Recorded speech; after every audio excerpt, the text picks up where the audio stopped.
Доброе утро. Расскажите, пожалуйста, о лесопожарной обстановке в республике. Доброе утро.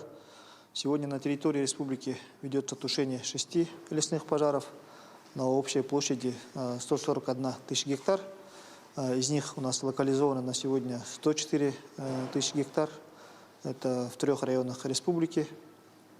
Всего действует у нас 29 природных пожаров на общей площади 222 тысячи гектар. У нас остались пожары в Ушманском районе, в зоне обслуживания. Там один пожар локализован, 2 действующих пожара. В Чурапче один локализованный пожар и в Нюрбинском и Мирнинском районах. Но по Нюрбинскому и Мирнинскому району сегодня планируется их локализация и дальнейшая ликвидация. Всего у нас на тушении задействовано 145 человек на сегодня и порядка 7 единиц техники. Также у нас за сутки ликвидировано 2 пожара.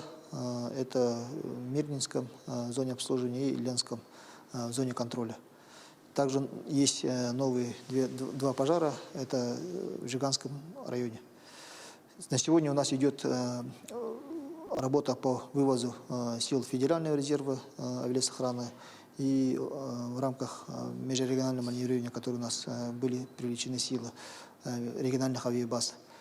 Сегодня как раз планируется вывоз 99 человек из Канты-Мансийской группы. Спасибо за информацию.